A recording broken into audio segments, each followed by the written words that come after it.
earlier on the week, I saw this movie, Kick-Ass 2. And I'm going to save your time. It's kind of crap. Don't go see it. But through the whole thing, they were talking about the concept is real-life superheroes and how messed up the world would be if superheroes were real. And I was just kind of thinking through the whole thing, well, no, Kick-Ass 2, superheroes are real.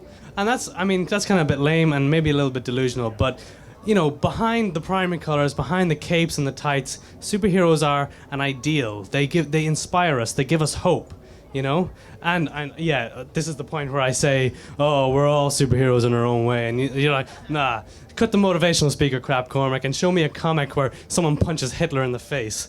And that was meant to be a slide coming up there, but that didn't work. There we go, Captain America #1. Yeah, it's great. This was published in December 1940. That's a whole year before America actually went into the war, and it was only 2 years after Hitler was voted Times Man of the Year. There's a close-up because it's great. Superheroes are meant to inspire us, but this is, is this propaganda? Is it jingoism? Yes, it is, but I think it's something more, and you kind of have to look into that. You have to go to the creators.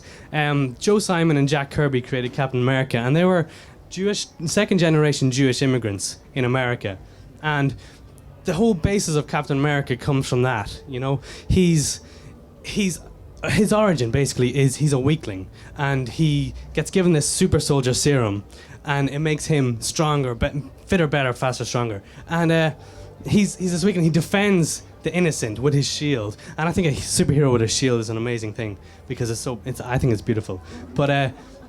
This was a conscious thing by Joe Simon and Jack Kirby. Because they were Jewish, they were standing up against the Nazis, basically. This was their whole idea. And, it's only a comic book. It's like, how influential could a comic book be? But the next 9 issues of that comic book sold over 1 million copies each. Imagine, 1 million copies. Imagine how many kids were inspired by Captain America's message against hatred.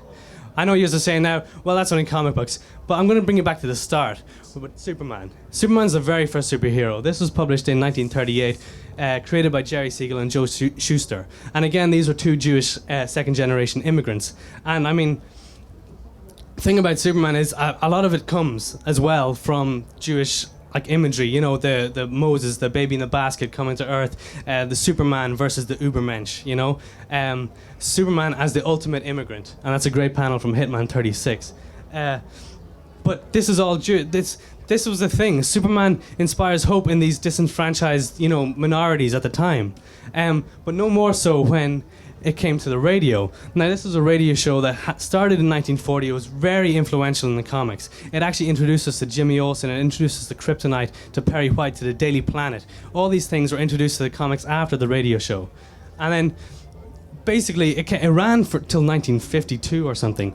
And after the war in 1946, the producers were looking for new villains because Superman was fighting the Nazis, but you know, after the war he couldn't do that anymore, so they're looking for new villains. This guy, Stetson Kennedy, came to them. He's a human rights activist. He infiltrated the KKK, learned all their hand signals, all their codes, all their mumbo jumbo, went to the producers of this show and said, hey, use these guys as your villains. It'll completely demystify them.